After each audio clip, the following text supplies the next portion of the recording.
My dear students, good morning everyone and welcome back to our class. Today we will try to understand another important topic. The topic is essay, as you can see. Okay, what is essay?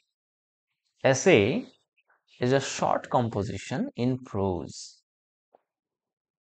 প্ৰথমতে তুমি এইটো বুজি লোৱা essay মানে হৈছে এটা short composition বহুত দীঘলীয়াকৈ আমি নিলিখো আৰু আমি কিহত লিখো prose-ত লিখো দুটা ভাগ আছে এটা হৈছে prose আৰু আনটো হৈছে poetry poetryক আমি verse বুলিও কওঁ prose মানে অসমীয়া আমি যদি কওঁ অসমীয়া ভাষাত prose-ৰ অৰ্থ হৈছে গদ্য আৰু verse-ৰ ইংৰাজীত অসমীয়াৰ অনুবাদটো কি হ'ব পদ্য ঠিক আছে সো এসে সাধাৰণতে কিহত লিখা যায় কি ভাষা কি ধৰণে লিখা যায় prose-ত লিখা যায় এই কথাটো আমি সকলোৱে জানো এসে কবিতা আকাৰত লিখা নাযায় যেতিয়া তোমালোকে ডেফিনিশ্যন লিখিবা what do you understand by essay তেতিয়া এই শব্দটো কিন্তু থাকিব লাগিব this is very important and it undertakes to discuss a matter essay কি কৰা যায় এটা matter লোৱা যায় এটা subject matter লোৱা যায় আৰু কি subject matterটোৰ বিষয়ে বিতংভাৱে আলোচনা কৰা হয় discuss কৰা হয় for example যদি মই ক্লাছ 9-10 লৈ ঘূৰি যাওঁ ক্লাছ 9-10 তোমালোকৰ আহিছিল my daily life my favorite book my favorite person okay মোৰ প্ৰিয় সাহিত্যিক এনে ধৰণৰ এছে তোমালোকৰ লিখিবলৈ আহিছিল তাত তোমালোকে কি কৰিছিলা গোটেই পৃথিৱীৰ কথা আনিটো ভৰাই দিয়া নাছিলা কি কৰিছিলা শৰ্ট কে prose-ত সেই সাবজেক্টটোৰ ওপৰত ডিসকাস কৰিছিলা 1000 মান ওয়াৰ্ডছৰ ভিতৰত ওকে তাকে আমি কি বুলি কওঁ এছে বুলি কওঁ এইকাৰণে অসমীয়াত এছে শব্দৰ অৰ্থ হৈছে ৰচনা বা প্ৰবন্ধ ঠিক আছে বা লিখনি বুলিও আমি ক'ব পাৰো ঠিক আছে তাৰ পাছত কৈছে express a point of view আৰু যেতিয়া তুমি এখন ৰচনা লিখি থাকিবা এছে লিখি থাকিবা এছেখনত point of view express কৰা যায় কাৰ point of view the point of view of the writer or the essayist আমি যিজনে essay লিখে তাক আমি essayist বুলি কওঁ okay persuade us to accept a thesis on any subject or simply entertain persuade us to accept a thesis কিবা এটা point of view reader বিলাকৰ মনৰ ওপৰত প্ৰভাৱ বিস্তাৰ কৰিবলৈ চেষ্টা কৰোৱা হয় ধৰি লোৱা মই লক্ষ্মীনাথ বেজবৰুৱাৰ বিষয়ে এখন এছে লিখিছো লক্ষ্মীনাথ বেজবৰুৱাক এজন শিশু সাহিত্যিক হিচাপে মই প্ৰেজেন্ট কৰাৰ চেষ্টা কৰিছো আৰু ৰিডাৰ বিলাকে সেই এছেখন পঢ়ি লক্ষ্মীনাথ বেজবৰুৱাক এজন শিশু সাহিত্যিক হিচাপে বুজিবলৈ চেষ্টা কৰিব তাৰ মানে তুমি যেটো লিখিবা বা মই যেটো লিখিম ৰিডাৰে সেই বিষয়টোৰ ওপৰত বা সেই সাবজেক্ট ম্যাটাৰটো মোৰ বা তোমাৰ পইণ্ট অফ ভিউৰ পৰা চাবলৈ আৰম্ভ কৰিব এটো হৈছে এছেৰ কিছুমান ক্যাৰেক্টাৰিষ্টিক্স ঠিক আছে মই ভাবিছো তোমালোকে বুজি পাইছা প্ৰথমতে আমি একদম সিম্পলি এছে মানে কি এই কথাটো বুজি ললে পিছত আমাৰ একেবাৰে অসুবিধা নহব ঠিক আছে now coming to the next important thing that how essay is different from treatise and dissertation or dissertation essay খন treatise আৰু dissertationৰ মাজত essay আৰু treatise আৰু dissertationৰ মাজত কিন্তু পাৰ্থক্য আছে কেনে ধৰণৰ পাৰ্থক্য dissertation কি বস্তু dissertation মানে হৈছে এনে এখন essay যিখনত আমি বিতংকৈ আলোচনা কৰিম মই অলপ আগতে কৈছো যে essay মানে হৈছে short composition যদিও আমি বিতংকৈ আলোচনা কৰিম যিমানখিনি কৰিম কিন্তু বহুত দীঘলীয়া নহয় তাত কিছুমান লিমিটেশনস থাকিব কিন্তু ডিজাৰ্টেশনত কি কৰা যায় এটা বিষয়ৰ ওপৰত বহুত বেছি বিতংকৈ আলোচনা কৰা যায় আৰু এইটো লেন্থটো বহুত বেছি হয়, দীঘল হয়। For example the dissertation of MPhil যিখন এমফিলৰ ডিজাৰ্টেশ্যনখন প্ৰায় 100 পৰা 150 পেজৰ ভিতৰত হয়, কিন্তু এছে এখনটো ইমান দীঘল নহয়। গতিকে এছেখনত তুমি খুব কম শব্দৰ ভিতৰত, কম কথাৰ ভিতৰত তুমি বুজাই তুলিবলৈ চেষ্টা কৰিব লাগিব এছে এখনত। কিন্তু ডিজাৰ্টেশ্যনত কি কৰা যায়? In dissertation what happens? বস্তুবিলাকৰ বিষয়ে বিতংকৈ, বহুত দীঘলকৈ, বহলকৈ আলোচনা কৰা যায়। অ'কে, মই ভাবিছোঁ তোমালোকে বুজি পাইছা। ইয়াত কি লিখিছে মই চেণ্টেন্সটো এবাৰ পঢ়ি দিছো। The essay differs from treatise or dissertation in its lack of pretension to be a systematic and complete exposition, and in being addressed to a general rather than a specialized audience. As a consequence,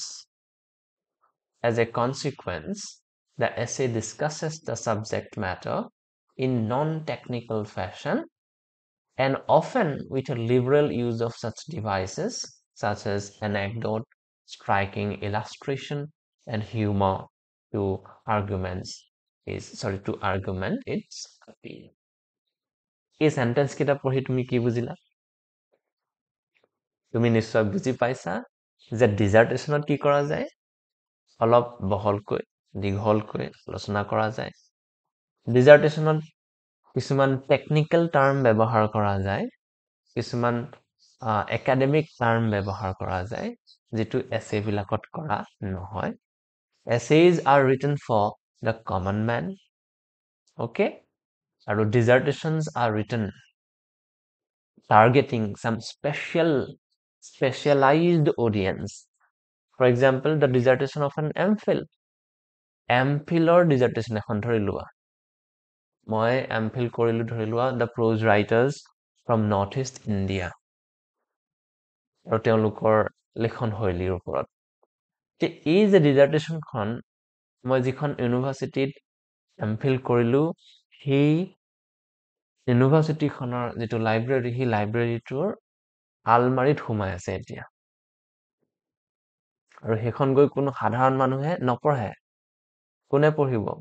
মোৰ দৰে 2-এজন MPhil scholar বা PhD স্কলাৰে পঢ়িব। গতিকে তেওঁলোকক আমি কি বুলি ক'লো? Specialised audience. কিন্তু এছেবিলাক ক'ত পাব্লিছ কৰা যায়? এছে ক'ত লিখে?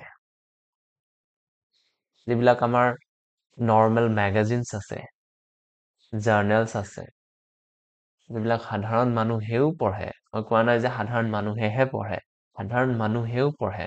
ফৰ এক্সাম্পল, অসমীয়া ভাষাত যদি আমি চাওঁ, হাতখৰি, গৰিয়সী, প্ৰকাশ, প্ৰান্তিক, 12-18 এনেকুৱা কিছুমান মাহেকীয়া আলোচনী আছে, আৰু সেইবিলাকত যদি তুমি এটা প্ৰবন্ধ লিখিছা, তাক আমি এছে বুলি কওঁ। আৰু সেইটো কোনে পঢ়িব? সকলোৱে পঢ়িব। সৰু ল'ৰা এটাও হয়তো পঢ়িব পাৰে, ময়ো পঢ়িব পাৰো, ষ্টুডেণ্টেও পঢ়িব পাৰে, কোনোবা বিদ্বান প্ৰফেচৰ এজনেও পঢ়িব পাৰে। অ'কে, চ' এছে আৰু ডিজাৰ্টেশ্যনৰ মাজৰ কিছু পাৰ্থক্য তোমালোকে নিশ্চয় বুজি পাইছা। আৰু কৈছিলো যে ডিজাৰ্টেশ্যনৰ কিছুমান টেকনিকেল টাৰ্ম ব্যৱহাৰ কৰা যাব, আৰু এছেত কিছুমান নন টেকনিকেল টাৰ্ম ব্যৱহাৰ কৰা যাব, যিখিনি নেকি সাধাৰণ মানুহেও বুজি পাব। ঠিক আছে? ধৰি লওঁ মই কিছুমান শব্দ যে ব্যৱহাৰ কৰি থাকো, বিল্ডাংছৰুমেন, কনষ্টেলৰুমেন, ঠিক আছে? কৈ আছো যে ভাৰফামডাংছ এফেক্ট, ভি এফেক্ট, এলিয়েনেশ্যন এফেক্ট, এনেকুৱা কিছুমান শব্দ মই ক্লাছত তোমালোকৰ ব্যৱহাৰ কৰিছো, অফলাইন ক্লাছ কৰোঁতে। আৰু সেই ক্লাছত যিবিলাক মই তেনেকুৱা টেকনিকেল টাৰ্ম ব্যৱহাৰ কৰিছো, মই তোমালোকৰ লগতহে ব্যৱহাৰ কৰিছো। মই যদি সেই একে এটা বিষয়বস্তু কোনো এখন ৰাজহুৱা সভাত গৈ আলোচনা কৰিবলগীয়া হয়, তেতিয়া মই সেই শব্দবিলাকৰ ব্যৱহাৰ তোমালোকৰ লগত কৰা ধৰণে কৰিব নোৱাৰো। I shall be able to use those terms, but these terms will not be understandable for the people, the common people. সেইকাৰণে কিছুমান স্পেচিয়েলাইজ অডিয়েন্সৰ কাৰণে লিখা যায় ডিজাৰ্টেশ্যন, আৰু কমন সকলোৰে কাৰণে লিখা যায় এছে। ঠিক আছে? মই ভাবিছো তোমালোকে খুব সুন্দৰকৈ বুজি পাইছা if you are getting what I am trying to say তেনেহলে I am successful okay now a useful distinction is that between formal and informal essay ইয়াৰ পিছত আহিলো আমি ফৰ্মেল আৰু ইনফৰ্মেল এছে যেটো ডিস্টিংকশন তালৈ ডিজাৰ্টেশনৰ কথা আমি বুজি পালো ফৰ্মেল এছে কাক বোলে is relatively impersonal formal essays are relatively impersonal ধৰিলোৱা মোক এখন এছে লিখিব দিছে NEP 2020 ৰ ওপৰত okay the features the outcomes the important elements of NEP 2020 National Education Policy 2020 ইয়াত মই নিজে ভবা ধৰণে নিজে ইচ্ছা কৰা ধৰণে কিন্তু কথাবিলাক প্ৰেজেন্ট কৰিব নোৱাৰো গতিকে এখন কি আছে হ'ব obviously formal essay হ'ব formal essay মানে হৈছে impersonal essay impersonal মানে কি personal emotions thoughts feelings এইবিলাকৰ কোনো জাগা নাই in formal essays there is no room for personal emotional experimental okay spiritual elements কথাটো মনত ৰাখিবা the author writes as an authority or at least as highly knowledgeable person formal essay বিলাকত যিবিলাক কথা থাকে সেই কথাখিনি অলপ তত্ত্বগধুৰ কথা হয় সাধাৰণতে আৰু সেইখিনি যিখিনি লিখা যাব তাত the things that are written in a formal essay these things will be considered to be final okay so সেইকাৰণে author জনকে আমি authority হিচাপে লিখা টাইপত আমি চাব পাৰো তেওঁ যিখিনি কথা লিখিব লিখা কথাখিনি আমি ইফাল সিফাল কৰিব নোৱাৰো তেওঁ যেনেকৈ লিখিছে আমি ঠিক তেনেকৈ মনত ৰাখিব লাগিব ঠিক তেনেকৈ আমি কথাখিনি বুজিব লাগিব তুমি নিজে ভবাৰো স্কোপ নাথাকিব সেইকাৰণে আমি অথৰিটি বুলি কৈছো মানে অথৰ জনে যিখিনি লিখিব NEP 2020 বিষয়ে অথৰ জনে যিখিনি লিখিব ৰিডাৰ জনে পঢ়িও সেইখিনিকে আয়ত্ত কৰিব লাগিব ওকে যদি আমি সেইখিনি নিজৰ ধৰণে বুজি লওঁ নিজৰ ধৰণে যদি আমি এনালাইসিস কৰা ষ্টাৰ্ট কৰো then it will not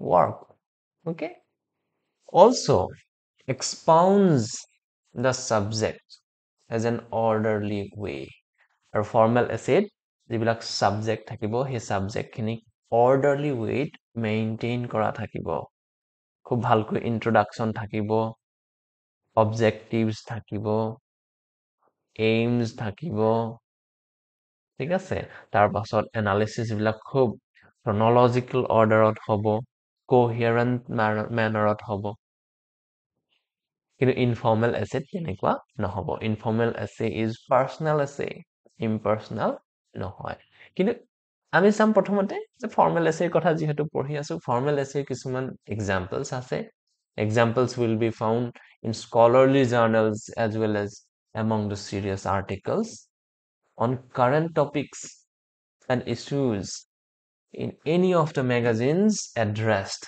to a thoughtful audience any of the magazines addressed to thoughtful audience for example do এটা example মনত পেলোৱা অল মই কম নেকি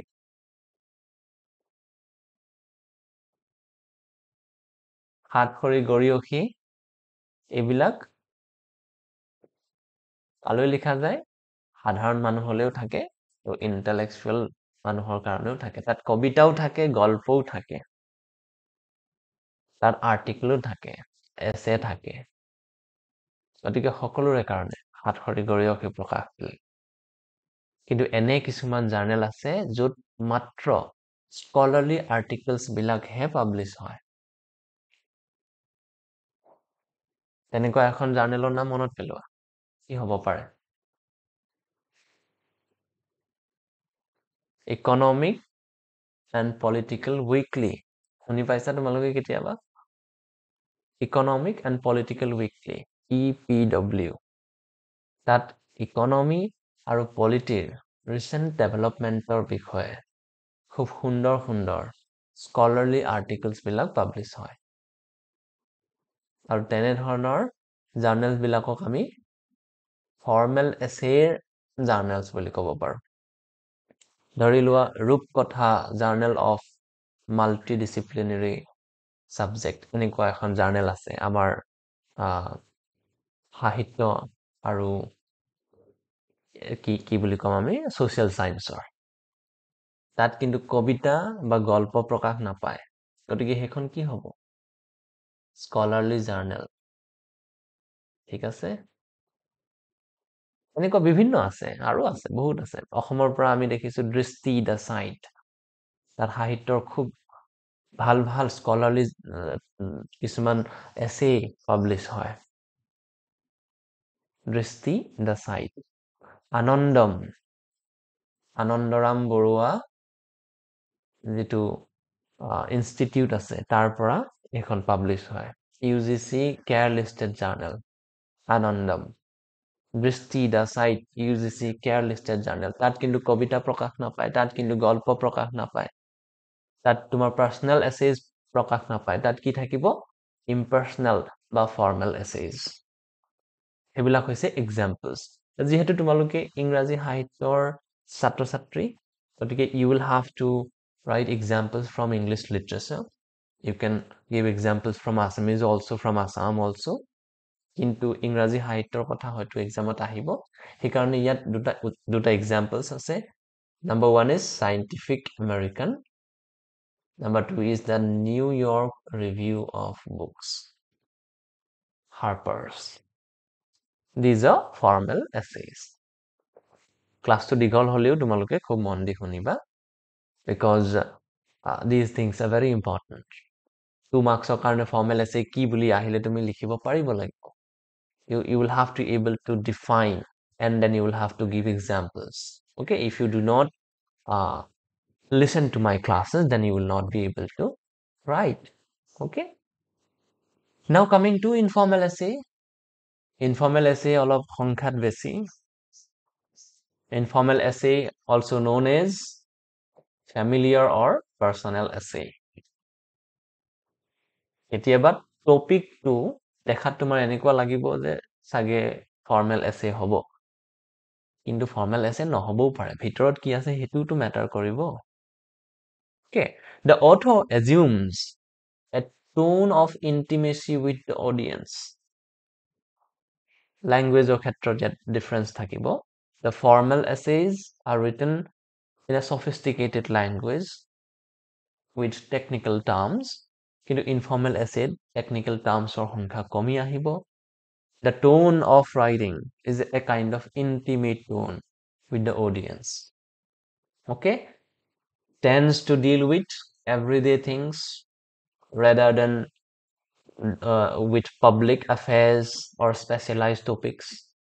ধৰি লোৱা আৰ্টিকল 370 ওপৰত এটা আৰ্টিকল লিখা হৈছে বা এখন এছে লিখা গৈছে, সেই এছেখন ফৰ্মেলো হ'ব পাৰে, ইনফৰ্মেলো হ'ব পাৰে। যদি তোমাৰ পাৰ্চনেল থটছৰ বিষয়ে তুমি লিখিছা আৰ্টিকল 370 আঁতৰি যোৱাৰ পাছত কি হৈছে, তুমি যদি নিজৰ থট প্ৰচেছৰ কথা লিখা, নিজৰ ফিলিংছৰ কথা লিখা, তেতিয়া সেইখন কি হ'ব? ইনফৰ্মেল এছে। আৰু যদি তাৰ যিখিনি প্ৰ'জ এণ্ড কনছ আছে, তাৰ যিখিনি ইম্পৰ্টেণ্ট কথা আছে, আৰ্টিকল 370 হয় কি, ই থাকোঁতে কি লাভ হৈছিলে, থাকোঁতে কি লোকচান হৈছিলে, নাথাকিলে কি লাভ হ'ব, কি লোকচান হ'ব, এইবিলাক যদি লিখা যায় তেনেহ'লে সেইটো ইম্পাৰ্চনেল হ'ব, ফৰ্মেল এছে হৈ যাব। গতিকে টোন আৰু লিখাৰ যিটো ষ্টাইল, ছাবজেক্ট মেটাৰৰ যিটো প্ৰেজেণ্টেশ্যনৰ যিটো ৱে, তাৰ ওপৰত বেছ কৰি আমি ফৰ্মেল আৰু ইনফৰ্মেল ডিচাইড কৰিব পাৰোঁ। Okay, and writes in a relaxed, self-revelatory and sometimes whimsical fashion. Modern examples are to be found in any issue of the New Yorker. Example তোমালোকে ক'ৰ পৰা দিবা? এইবিলাকৰ পৰা এতিয়া মই অসমীয়া ভাষাৰ কথা যে কৈ আছিলো সাতসৰী গৰিয়সী প্ৰকাশ তাত মাত্ৰ 5টা 6টা মান কি থাকে ফৰ্মেল এছে থাকে 5খন 6খন মান ফৰ্মেল এছে থাকে বাকী খিনি কিন্তু ইনফৰ্মেল নিজৰ থটস নিজৰ ফিলিংস ব্যক্ত কৰা এছে বেছিকৈ থাকে গতিকে সেইকাৰণে মই দৃষ্টি দা চাইট অফ ফৰ্মেল এছেৰ এটা উদাহৰণ দিলো কিন্তু সাতসৰী গৰিয়সীৰ প্ৰায় 70% ইনফৰ্মেল এছেৰ ভিতৰত থাকে okay though you are the students of English literature you must know about the Assamese literature and the trends of Assamese literature because you are studying English okay you are studying English to know English language and you have the responsibility to uplift our own literature from Assam and from India okay now coming to the Greeks Theophrastus and Plutarch and the Roman Cicero and Seneca wrote essays before the genre was given what became its standard name by Montaigne's French essays in 1580. Greek writer দুজন মানৰ নাম কৈছে Theophrastus আৰু Plutarch. ৰোমানৰ কথা কৈছে Cicero আৰু Seneca. তেওঁলোকে এছে লিখি আছিল ধৰি লোৱা মই এছে লিখি আছো মানুহে গম নাপায় এইটোক এছে বুলি কয় ধৰি লোৱা মই এটা ষ্টাইলৰ কবিতা লিখি আছো সেই কবিতাটোৰ নাম পাছত দিয়া হ'ব কিন্তু মই এটা লিখি আছো সেই ষ্টাইলত কাম কৰি আছো ঠিক তেনেকৈ গ্ৰীক থিওফ্ৰাষ্টাছ আৰু প্লুটাক ৰোমান চিচেৰো আৰু সেনেকা তেওঁলোকে আগৰে পৰাই এছে লিখিছিল they wrote essays before the term essay was popularized কথাটো বুজি পাইছা okay it became what became its standard name by Montaigne's French essays মণ্টেইনে যেতিয়া ফ্ৰান্স ভাষাত essays নামৰ এখন এছে লিখিল এখন কিতাপ লিখিল 1580 তাৰ পিছতহে the term essay got popularized কথাবিলাক মনত ৰাখিবা আৰু সি যে মণ্টেইনে লিখিলে essays তাত কি আছে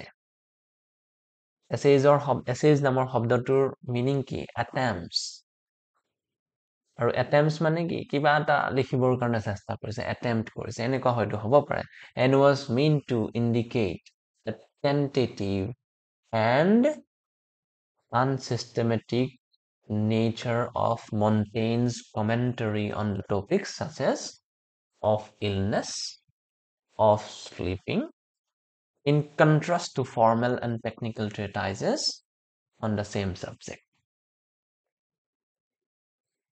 Montaigne's essays নামৰ কিতাপখনত তেনেহলে কি আছে কিছুমান unsystematic আৰু tentative attempts some unsystematic and tentative attempts of writing about of illness of sleeping and such other topics তাৰ মানে কি লিখিছে তেওঁ পাৰ্সোনাল এছেজ লিখিছে নিজৰ থটস নিজৰ ফিলিংস ব্যক্ত কৰিছে about what of illness of sleeping আৰু এইকেইখনক আমি কি বুলি ক'ব পাৰো impersonal বা informal essay okay লগতে আৰু আছে তেনেকুৱা ফ্ৰান্সিছ বেকনৰ নাম সকলোৱে শুনিছা নিশ্চয় Francis Bacon late 16th century এজন ইংলিছ ৰাইটাৰ আছিল ফ্ৰান্সিছ বেকন আমাৰ অসমৰ এজন ৰাইটাৰৰ লগত আমি তুলনা কৰো মানে ফ্ৰান্সিছ বেকনক আমি অসমৰ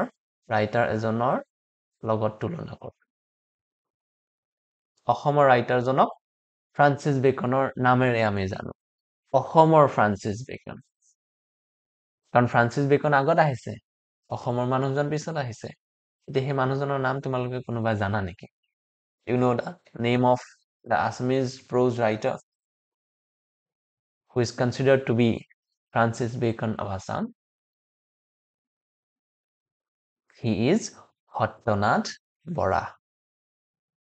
পুথি অধ্যয়ন বিশ্ব অধ্যয়ন এনেকুৱা টাইপৰ বিভিন্ন তেওঁ লেখা লিখিছে যিটোৰ বিষয়ে তেওঁ গভীৰভাৱে পাৰ্চনেল এছে টাইপত মানুহক বুজাই দিবৰ কাৰণে চেষ্টা কৰিছে বিশ্ব অধ্যয়ন বা পুথি অধ্যয়নৰ ই তাৎপৰ্য আছে ওকে ঠিক তেনেদৰে আমি দেখিছো ফ্ৰান্সিছ বেকনৰ কিছুমান এছে আছে সেই এছেবিলাক বহুত বেছি তত্ত্বগধুৰ এছে হয় তেওঁৰ নিজৰ থট প্ৰচেছৰ বিষয়ে ইয়াত এনালাইজ কৰিছে ঠিক আছে এখন হৈছে of truth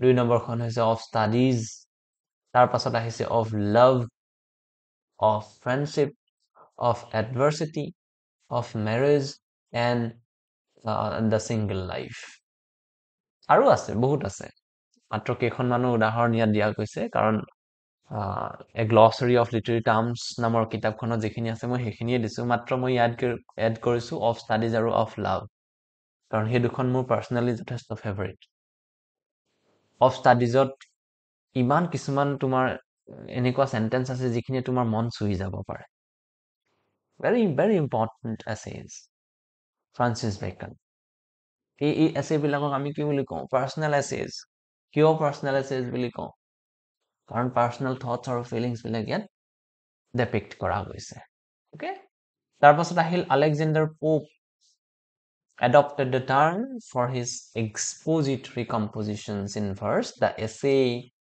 on criticism and the essay on man. Alexander Pope, 18th century writer, neoclassical period writer. তেওঁক আমি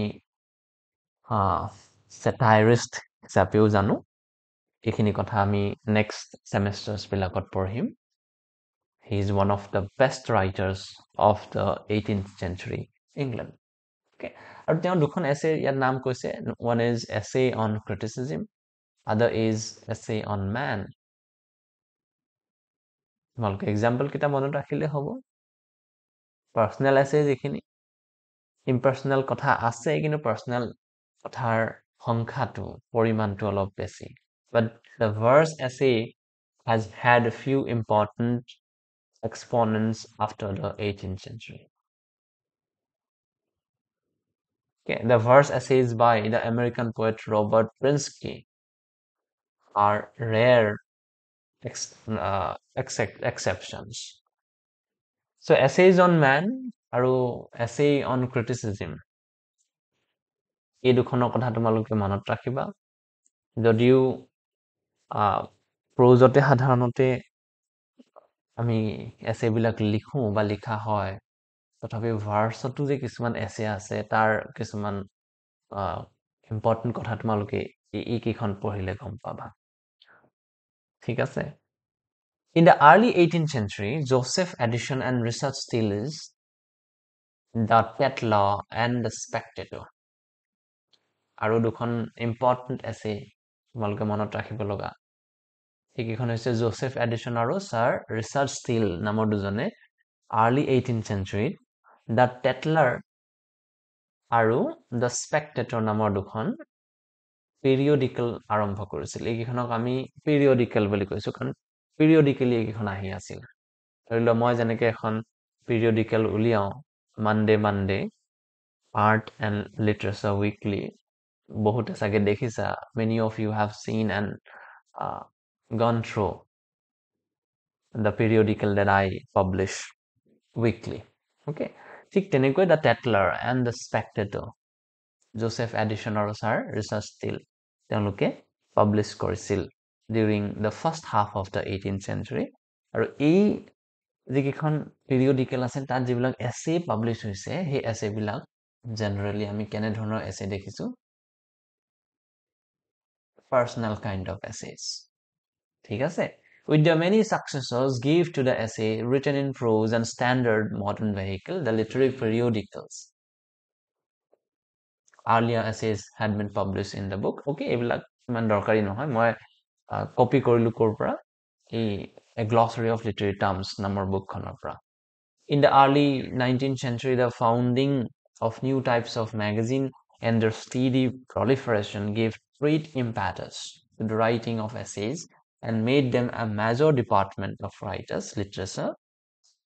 This was the age when William Hazlitt, Thomas de Quincey, Charles lamp, এই মানুহকেইজনক আমি পাওঁ during the early 19th century. William Hazlitt, Thomas D. Quincy, Charles lamp. Charles lamp কিন্তু বহুত বেছি important এজন writer, মনত ৰাখিবা। চাৰ্লছ লেম্বে এছেজ অফ এলিয়া নামৰ এটা চিৰিজ পাৰ্চনেল এছে লিখিছিল। মই কৈছিলো ন আগতে ইম্পাৰ্চনেল এছেৰ সংখ্যা কম, কিন্তু পাৰ্চনেল এছেৰ সংখ্যা বেছি। মানুহে পাৰ্চনেল এছে লিখি বেছি ভাল পায়। অ'কে, তাৰপাছত এজন মানুহৰ নাম আহিছে Robert Louis Stevenson. brought the English essay and especially the personal essay to a level that has not been surpassed. Robert Louis Stevenson is considered to be one of the best writers, best essays of personal essay. তোমালোকৰ নামটো হয়তো আহিব পাৰে William Hazlitt, Thomas De Quincey, Charles লেম্বৰ লগতে 19th centuryত আৰু এজন ইম্পৰ্টেণ্ট ৰাইটাৰ আছিল। What is the name of the important essayist who took the genre of essay to another level? Okay. Now coming to some American essayists. Major American essayists in 19th century includes Washington Irving, Emerson, Thoreau, James Russell Lowell, and Mark Twain. এইকেইজন হৈছে American essayist. পৰীক্ষাত আহিব পাৰে। Name any 5 American essayists. মনত ৰাখিবা। Okay, most modern essays are formal in type, but Virginia Woolf, George Orwell, E.M. Foster, James Thurber, E.B. White, James Baldwin, Toni Morrison, Adam Gopnik, Joan Didion, and Oliver Sacks are notable practitioners of informal essay. So informal essay আৰু formal essay কিছুমান essayistor নাম তোমালোকৰ আহিব পাৰে, সেইকাৰণে এইখিনিও মনত ৰাখিবা। যে Virginia Woolf, George Orwell, E.M. Foster, James Thurber, এই পিছত যিখিনি নাম ক'লো, these are examples of informal essayist. ঠিক আছে, আৰু আমেৰিকান essayist কেইজনমানৰ নামটো অলৰেডি পাইছে। And this particular note has been prepared based on a glossary of literary terms. I have already told you. Whatever has been written, I have just copied in my own way. Okay, in my own way, word to my ব্যৱহাৰ কৰিছো. Now coming to some questions. Question বিলাকৰ answer আজি মই নকম, তোমালোকে নিজেই ওপৰৰ analysisটোৰ পৰা questionৰ answer বিলাক বিচাৰি ল'বা. Okay, number 1, write a note on essay or define essay. Discuss the distinctions of formal and informal essay with example, or discuss the characteristics of an essay. How does an essay differ from treatise or dissertation? Yet of বহিলে of নহয়, আচলতে হ'ব লাগিছিল or dissertation. For 5 marks or 10 marks, you can write the entire note that I have provided. Question number 2, define formal essay with examples. Number 3, define informal essay and give examples. এইবিলাক কথা সব discuss কৰা হৈছে ক্লাছত। Give any 2 or 3 examples of essays written by Francis Bacon. আমি already পঢ়িছো, of studies, of love, of marriage. Okay, পঢ়িছো সব। Who published the Tetler and the Spectator? Edison আৰু Steele তোমালোকৰ মনত ৰ'ব। Number 6, why the names of Edison and Steele are so important? কিয় এই যে Tetler আৰু Spectator এই দুখন যে তেওঁলোকে পাব্লিছ কৰিছিল during the 18th century, সেইটো সময়ত